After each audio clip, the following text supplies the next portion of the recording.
Dear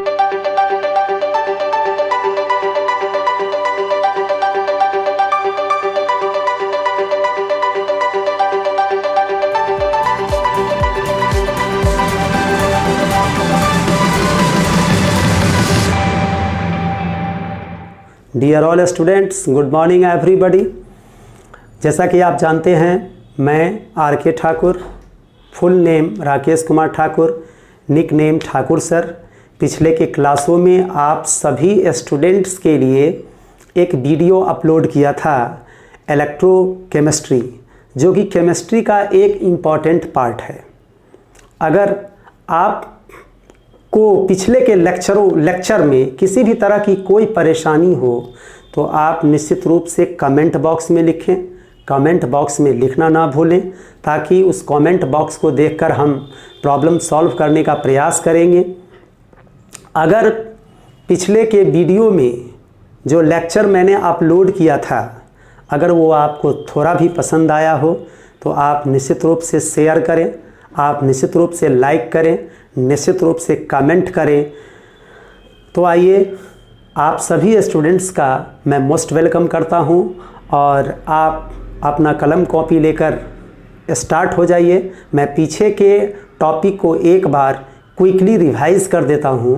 जैसा कि मैंने आपको पीछे के क्लासों में इलेक्ट्रोकेमिस्ट्री बताया था, इलेक्ट्रोकेमिस्ट्री के बारे में बताया था और एक एग्जाम्पल बताया था बैटरी। जैसा कि मैंने बताया था कि बैटरी एक तरह का ऐसा डिवाइस है जो किसी सिस्टम को एनर्जी देता है और विदाउट एनर्जी कोई वर्क पॉसिबल नहीं है। वर्क करने के लिए तो एनर्जी चाहिए। तो एनर्जी का एक रूप से दूसरे रूप में रूपांतरण होता है, एक रूप से दूसरे रूप में रूपांतरण होता है, अंतः कन्वर्शन होता है, जिसे वैद्युत रसायन कहते हैं या वैद्युत रसायन के नाम से जानते हैं। इसके बाद मैंने आपको वैद्युत रसायन का विभाजन बताया। वैद्युत रसायन के विभाजन में आपको इलेक्ट्रोलिटिक सेल के बारे में बताया, गैल्वेनिक सेल के बारे में बताया। इसके बाद गैल्वेनिक सेल और वोल्टेइक सेल इलेक्ट्रोकेमिकल सेल को कहते हैं, और बैटरी भी एक इलेक्ट्रोकेमिकल सेल ही है। गैल्वेनिक सेल और वोल्टेइक सेल के बारे में बताया, इलेक्ट्रोलिटिक सेल के बारे में बताया। तो आज हम डिटेल से उस गैल्वेनिक सेल और उस इलेक्ट्रोलिटिक सेल के इम्पॉर्टेंट टॉपिक को पढ़ेंगे। मैंने पहले भी बताया कि सेल का बहुत सारा यूज है। सेल के यूज को हम शब्दों में बयान नहीं कर सकते हैं। जितने भी इलेक्ट्रॉनिक डिवाइस हैं, बहुत सारे इलेक्ट्रॉनिक डिवाइस बैटरी के माध्यम से ही चलते हैं। विदाउट बैटरी वो इलेक्ट्रॉनिक डिवाइस वर्क नहीं करेगा। जैसा कि मैंने आपको बताया था, हार्ट पेस मेकर जिसका उपयोग डॉक्टर लोग करते हैं, उसमें भी बैटरी होता है। बहुत सारा इंस्ट्रूमेंट है जिसमें बैटरी का यूज होता है। तो उस गैल्वेनिक सेल के बारे में हम आज डिटेल से पढ़ेंगे। गैल्वेनिक सेल जो इलेक्ट्रोकेमिस्ट्री का एक इम्पॉर्टेंट टॉपिक है, ये करता क्या है, एनर्जी का कन्वर्सन किस तरह से होता है। तो उस एनर्जी के कन्वर्सन को आज हम केमिकल रिएक्शन के माध्यम से समझेंगे, केमिकल रिएक्शन के माध्यम से बताएंगे। वैसी केमिस्ट्री कहा भी गया है, chemistry is the mystery of history. Chemistry रहस्य से भरा हुआ चीज़ है। वैसे तो सभी साइंस के सब्जेक्ट में रहस्य है, लेकिन इसमें कुछ ज़्यादा रहस्य है, इसलिए इसके लिए कहा गया है chemistry is the mystery of history. तो आइए हम डिटेल से गैल्वेनिक सेल के बारे में पढ़ते हैं। गैल्वेनिक सेल, या इसको वोल्टेइक सेल कहें या इलेक्ट्रोकेमिकल सेल कहें, हिंदी में विद्युत रासायनिक सेल कहें, इसको पढ़ने के लिए जा रहे हैं। तो सबसे पहले जिस गैल्वेनिक सेल के बारे में मैंने आपको पिछले के वीडियो में बताया था, वो गैल्वेनिक सेल है क्या, गैल्वेनिक सेल करता क्या है। मैंने पहले भी बताया कि ऊर्जा संरक्षण का सिद्धांत है कि ऊर्जा का एक रूप से दूसरे रूप में रूपांतरण होता है। Energy can neither be created nor be destroyed, it changes one form to another form. ये ऊर्जा संरक्षण का सिद्धांत है। ऊर्जा का एक रूप से दूसरे रूप में रूपांतरण होता है। तो गैल्वेनिक सेल में क्या होता है, रासायनिक ऊर्जा बदलकर विद्युत ऊर्जा में परिवर्तित होता है। तो इस प्रकार का सेल जो रासायनिक ऊर्जा को विद्युत ऊर्जा में बदल दे, chemical energy change into electrical energy, such type of device, इस प्रकार का जो सेल है उसी सेल को हम गैल्वेनिक सेल कहते हैं। तो आइए, गैल्वेनिक सेल का डिफिनीशन यही होगा, इस प्रकार का सेल जो रासायनिक ऊर्जा को बदल दे विद्युत ऊर्जा में, उसी को गैल्वेनिक सेल कहते हैं। जैसा कि मैंने आपको लिख दिया है, इंडिकेट कर दिया है कि रासायनिक ऊर्जा, ये एरो बता रहा है कि रासायनिक ऊर्जा बदलकर कहाँ जा रहा है, विद्युत ऊर्जा में, और ऐसे सेल को क्या कहते हैं, तो गैल्वेनिक सेल। ऐसा मैंने पॉइंट ए में आपको बताया है। दूसरा, अगर हम किसी चीज़ को पढ़ते हैं तो उसका यूज क्या है, उसका एप्लीकेशन क्या है। मैंने आपको पहले भी बताया था कि इलेक्ट्रोकेमिस्ट्री में होता क्या है, एनर्जी का इंटर कन्वर्शन, और एक एग्जांपल लेकर के मैंने आपको बताया बैटरी के बारे में। उसी प्रकार इस गैल्वेनिक सेल और वोल्टेइक सेल या इलेक्ट्रोकेमिकल सेल, जिसको गैल्वेनिक और वोल्टा नामक साइंटिस्ट ने डिस्कवर किया था, बताया था, आविष्कार किया था, इसका क्या यूज है, what are the use of galvanic cell, इसका उपयोग क्या है, कहाँ करते हैं। इसका उपयोग हम आपको लिख चुके हैं, बैटरी में करते हैं। स्पेशली इसका यूज कहाँ करते हैं, बैटरी में करते हैं। मैंने पहले ही बताया सेल और बैटरी में थोड़ा डिफरेंस है, तो इसका यूज हम लोग कहाँ करते हैं, बैटरी में करते हैं। दूसरा, जो इलेक्ट्रोकेमिकल सेल का ही एक पार्ट है, इलेक्ट्रोलिटिक सेल। इलेक्ट्रोलिटिक जिस सेल को हिंदी में वैद्युत अपघटनी सेल बोलते हैं, वैद्युत अपघटनी सेल कहते हैं। तो वैद्युत अपघटनी सेल जस्ट रिवर्स है गैल्वेनिक सेल का।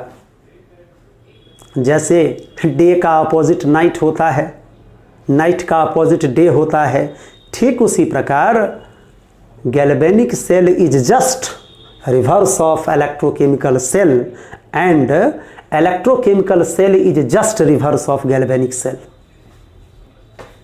अर्थात इलेक्ट्रोकेमिकल सेल में विद्युत ऊर्जा बदलकर रासायनिक ऊर्जा में जाएगा। जिस प्रकार यहाँ रासायनिक ऊर्जा विद्युत ऊर्जा में बदल रहा था, विद्युत ऊर्जा रासायनिक ऊर्जा में नहीं, उसी प्रकार विद्युत ऊर्जा इसमें चेंज हो जाएगा रासायनिक ऊर्जा में। अर्थात एक डिफरेंस इसमें बता सकते हैं हम कि गैल्वेनिक सेल में रासायनिक ऊर्जा विद्युत ऊर्जा में परिवर्तित होता है, जबकि इलेक्ट्रोकेमिकल सेल जो गैल्वेनिक सेल का एक पार्ट है, ठीक इसी का दूसरा पार्ट इलेक्ट्रोलिटिक सेल विद्युत ऊर्जा बदलकर रासायनिक ऊर्जा में जाता है। तो इसका ये ठीक रिवर्स है। ये बिल्कुल क्लियर हो गया।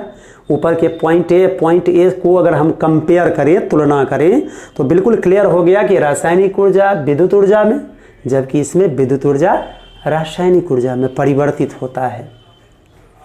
इसका भी यूज क्या है, इलेक्ट्रोलिटिक सेल जिसको हिंदी में वैद्युत अपघटनी सेल कहते हैं, इसका यूज इलेक्ट्रो रिफाइनिंग और इलेक्ट्रोप्लेटिंग में करते हैं, इस सेल का यूज। अब आप कहेंगे कि सर ये इलेक्ट्रो रिफाइनिंग प्रोसेस या इलेक्ट्रोप्लेटिंग प्रोसेस क्या है। इलेक्ट्रो रिफाइनिंग प्रोसेस को हिंदी में वैद्युत परिष्करण बोलते हैं, जबकि इलेक्ट्रोप्लेटिंग को हिंदी में विद्युत लेपन बोलते हैं।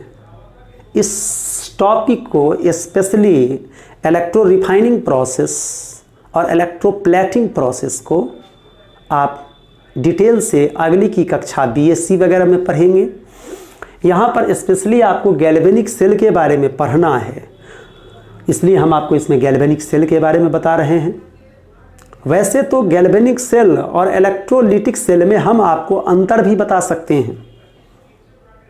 एक अंतर तो स्पष्ट है रासायनिक ऊर्जा विद्युत ऊर्जा में, और इसमें विद्युत ऊर्जा रासायनिक ऊर्जा में परिवर्तित होता है।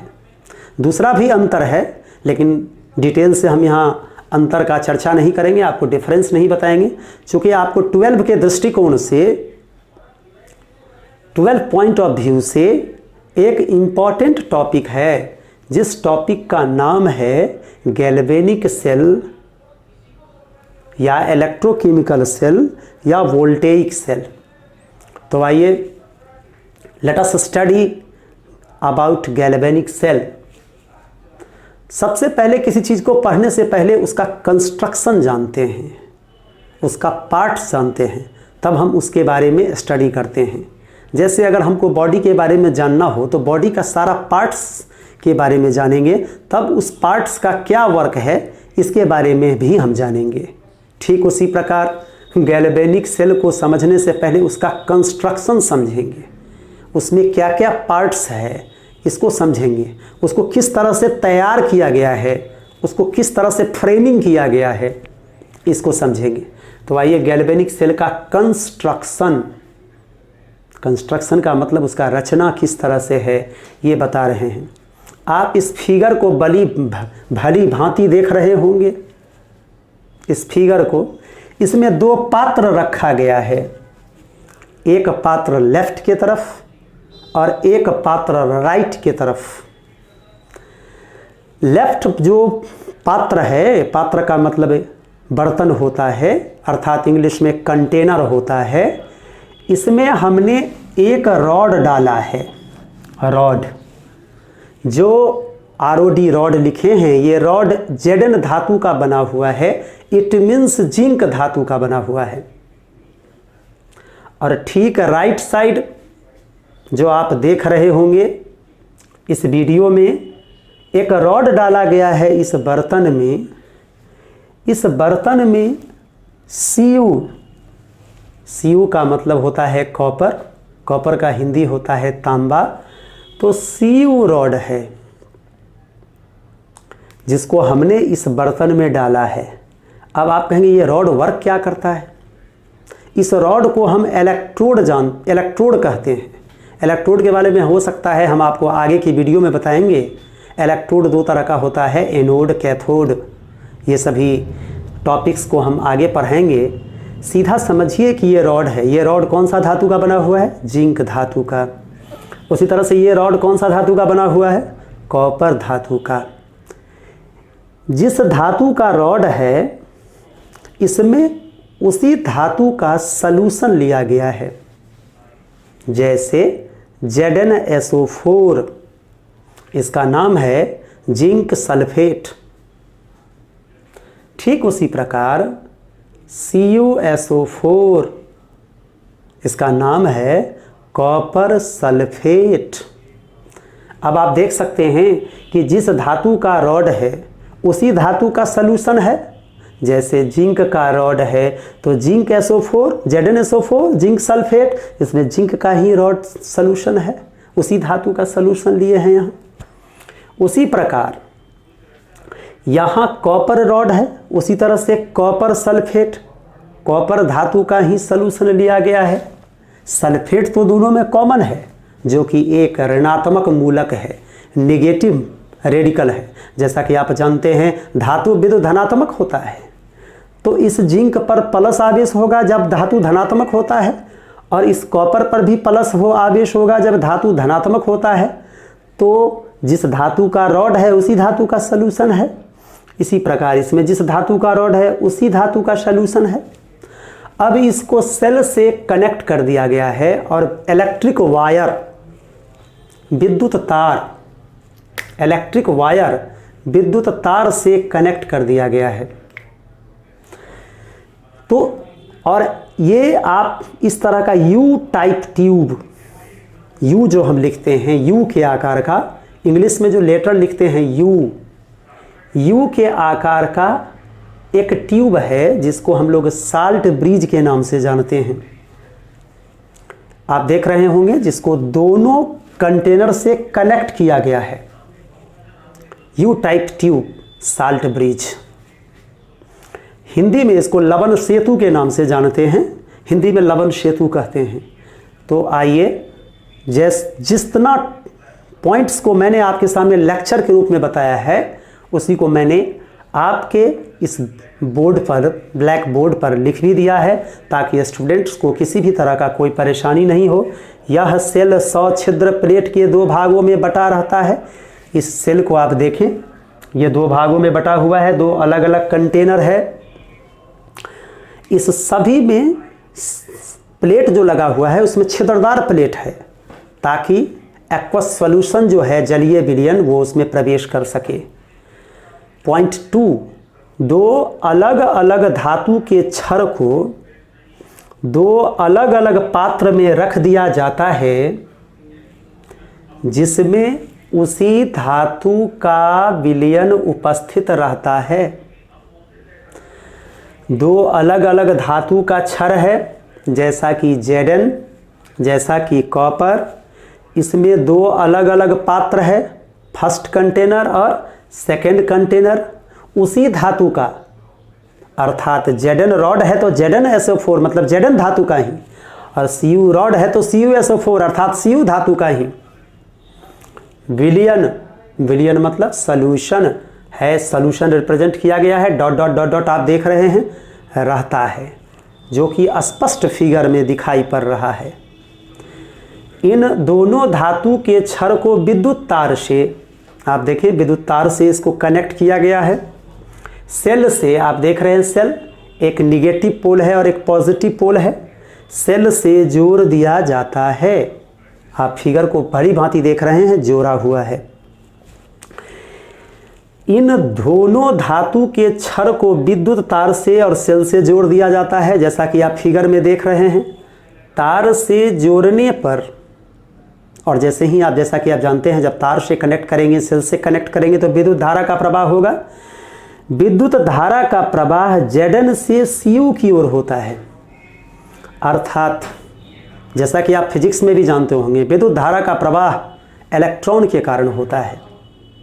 तो Zn से Cu के तरफ होगा, अर्थात इलेक्ट्रॉन का प्रवाह ऐसे होगा, इस स्टाइल में इलेक्ट्रॉन का प्रवाह होगा, लेफ्ट टू राइट इलेक्ट्रॉन का फ्लो होगा, फ्लो ऑफ इलेक्ट्रॉन। तो इलेक्ट्रॉन का फ्लो लेफ्ट टू राइट होगा। लेफ्ट टू राइट का मतलब क्या हुआ, Zn से किधर होगा, Cu की ओर होगा। Zn रॉड से किधर होगा, Cu रॉड की ओर होगा। अब सेल में स्पेशली क्या होता है, हम केमिस्ट्री में किसी टॉपिक को पढ़ते हैं तो सेल में स्पेशली रिएक्शन के बारे में पढ़ते हैं। केमिस्ट्री में हम लोग केमिकल रिएक्शन के बारे में पढ़ते हैं। तो इस सेल के अंदर ऐसा जो हुआ, जब इलेक्ट्रिक करंट का फ्लो हुआ Zn से Cu के तरफ, जो किसी सिस्टम को एनर्जी दिया जिसके कारण इलेक्ट्रिकल एनर्जी क्रिएट हुआ, जिससे कोई सिस्टम ऑपरेट किया। अगर जब तक किसी सिस्टम में इलेक्ट्रिकल एनर्जी नहीं हो आएगा तो वह सिस्टम वर्क नहीं करेगा। ये इलेक्ट्रिकल एनर्जी आया कहाँ से, यह सेल कहता है कि रासायनिक ऊर्जा बदलकर विद्युत ऊर्जा में परिवर्तित हो गया। इस रिएक्शन को जहाँ रासायनिक ऊर्जा बदलकर विद्युत ऊर्जा में परिवर्तित हुआ, जिसको हम आपको रिएक्शन के माध्यम से रिप्रेजेंट कर रहे हैं, जो पॉइंट 5 में आप देखेंगे लिखा हुआ है, सेल में घटित प्रतिक्रिया निम्न है। इसमें हुआ क्या, सबसे पहले Zn 2 इलेक्ट्रॉन का लॉस किया। सबसे पहले Zn 2 इलेक्ट्रॉन का लॉस किया और 2 इलेक्ट्रॉन का लॉस कर Zn पर डबल प्लस आया। अब आप जैसा कि जानते हैं यहाँ Zn पर अगर कोई चार्ज नहीं है तो जीरो है।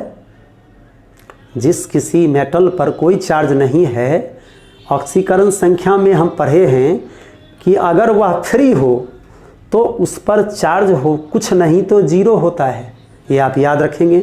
जिस पर कोई चार्ज नहीं है उस पर ऑक्सीकरण संख्या में फ्री स्टेट में उस पर ऑक्सीकरण संख्या कितना होता है, 0 होता है। तो आप देख रहे हैं 0 से इधर कितना 2 प्लस, तो चार्ज बढ़ गया ना, 0 से +2 हो गया तो चार्ज बढ़ गया।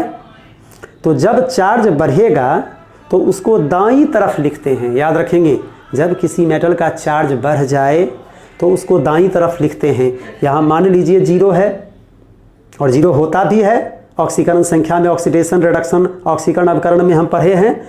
तो 0 से डबल प्लस हुआ, जिसको हमने 2 इलेक्ट्रॉन बढ़ा, इस 2 इलेक्ट्रॉन को दाईं तरफ डिनोट किया और लिखा +2e-। और आप जानते हैं इलेक्ट्रॉन पर नेगेटिव चार्ज होता है। और आप पढ़े हैं ऑक्सीकरण अवकरण 11th में, जब किसी का चार्ज बढ़ जाए या कोई इलेक्ट्रॉन का लॉस करे, इलेक्ट्रॉन का त्याग करे, तो उसका ऑक्सीकरण होता है। और ऑक्सीकरण जब भी होता है एनोड पर होता है, याद रखेंगे ऑक्सीकरण जब भी होता है एनोड पर होता है। ऑक्सीकरण कब होता है? जब इलेक्ट्रॉन का त्याग होता है। Loss of electron is known as oxidation. और जब इलेक्ट्रॉन का त्याग होगा तो ऑक्सीकरण होगा, और जब भी ऑक्सीकरण होगा तो ऑक्सीकरण हमेशा एनोड पर होगा। और आपको मैंने पीछे भी बताया कि इलेक्ट्रोड 2 प्रकार का होता है, एनोड और कैथोड, तो एनोड पर होगा। ठीक इसी प्रकार इस रिएक्शन में देख रहे हैं कि कॉपर पर कितना प्लस है, 2 प्लस। ये 2 इलेक्ट्रॉन को गेन कर रहा है।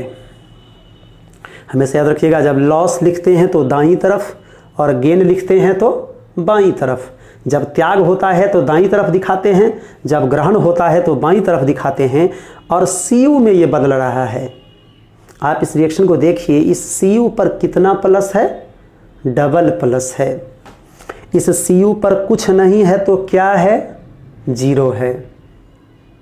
तो यहाँ +2 है और यहाँ 0 है। तो जब किसी मेटल पर +2 था और बाद में 0 हो गया, इसका मतलब वो डिक्रीज कर गया, उसमें कमी आ गया।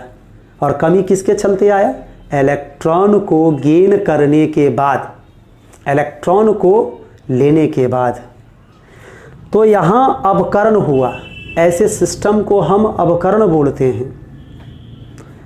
और अवकरण जब भी होता है तो आप याद रखेंगे कैथोड पर, याद रखेंगे किसी इलेक्ट्रोड का ऑक्सीकरण एनोड पर होता है और किसी इलेक्ट्रोड का अवकरण कैथोड पर होता है।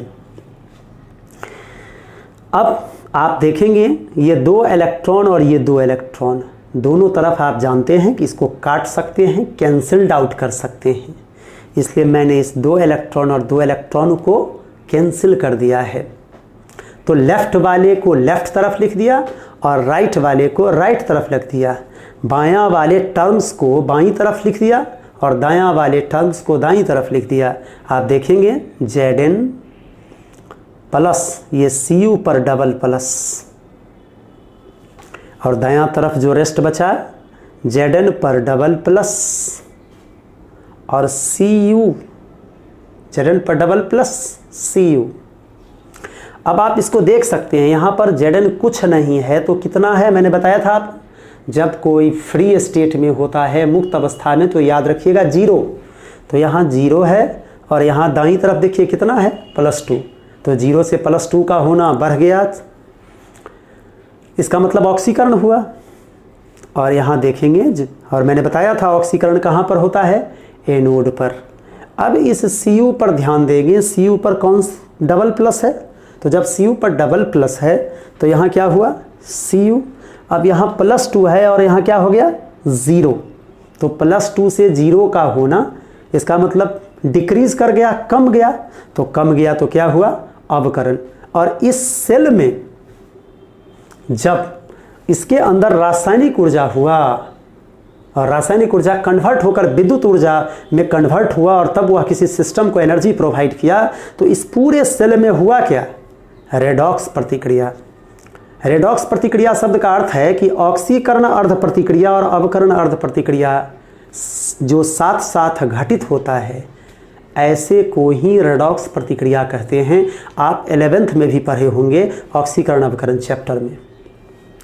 तो रेडॉक्स प्रतिक्रिया हुआ, अर्थात गैल्वेनिक सेल में रेडॉक्स प्रतिक्रिया होता है जिसमें एक धातु का ऑक्सीकरण संख्या बढ़ता है तो दूसरे धातु का ऑक्सीकरण संख्या घटता है, और ये दोनों हाफ हाफ होता है लेकिन एक साथ घटित होता है, इसलिए ऐसे को रेडॉक्स प्रतिक्रिया कहते हैं।